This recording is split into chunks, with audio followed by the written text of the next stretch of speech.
Hello guys and welcome back to my channel. Today in this video I'm going to check the SPCMAKER Mini Whale HD Micro Brushless Quadcopter. The Mini Whale HD is a new member to the Sinabi family, which are basically micro-sized quadcopters that are equipped with propeller guards and an onboard HD camera.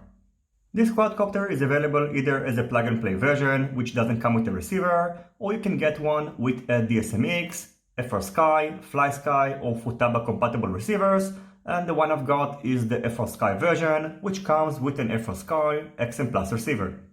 Inside the box, along with the quadcopter, you can find the user manual, which is basically the diagram of the VTX, flight controller, and the 4-in-1 ESC.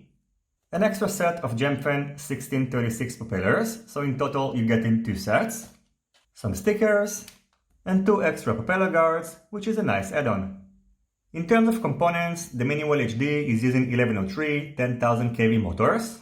As I just mentioned, it is bundled with Gemfan 1636 propellers. On the bottom of the stack, you can find a 12 ampere BLLES 4-in-1 ESC.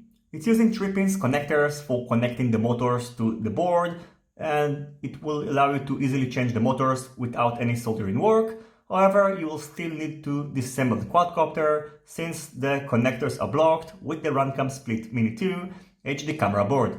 On top of the stack, you can find a 20x20 F4 flight controller, which is running Omnibus F4SD firmware.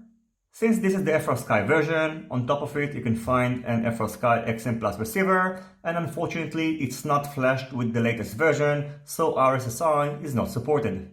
The VTX is floating around on the top of the quadcopter without being secured, and it supports 40 channels, features smart audio, and has a selectable output strength of 25 and 100 mV.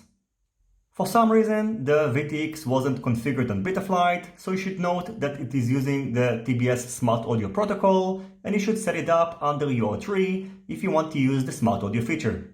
On the front of the quadcopter, you can find the Runcam Split Mini 2 HD/FPV camera unit, and this version comes with the M12 lens, which should be better than the M8 lens in terms of gel.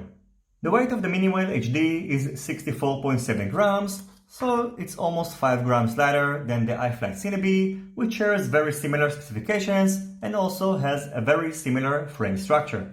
The wheelbase of the Mini Whale HD is 77mm, so it's just a little bit bigger than the iFlight Sinabi. The distance between the front two motors is 64.5mm. The distance between the back two motors is 56mm. And finally, the distance between the back motors and the front ones is about 49mm. As you can see, the lens of the Runcam Split Mini 2 HD camera is sticking from the front, and since I've already tested the quadcopter, you can see that I actually scratched the lens and now I will need to replace it. And when you get in the quadcopter, the camera is pushed all the way to the front, and the first thing that you need to do is to remove the screws from the sides of the camera. Then just push the camera and mount it like that. And as you can see, now the camera lens is properly protected, and I think that by default SPCMAKER should put it in this position. The next thing I'm going to do is to show you the flight footage, which is mainly the recorded HD footage and not the FPV DVR, because for some reason you need to set the emergency rapid fire to legacy mode in order to properly record it. And in addition, if you are a rapid fire user, you should note that it takes about 15 seconds for the model to get a lock on the video.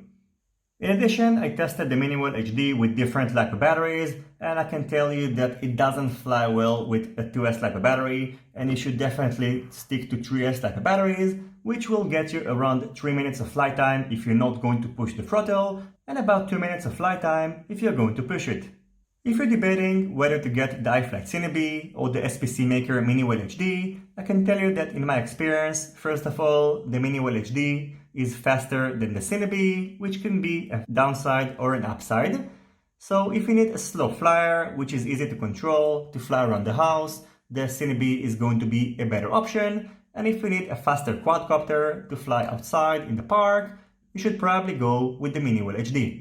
In addition, the frame of the Mini Whale HD feels more robust than the Sinabi, and I think that it's going to withstand harder crashes. However, the stack of the Sinabi is better protected than the stack of the Mini Whale HD, which can probably get damaged in case of a crash.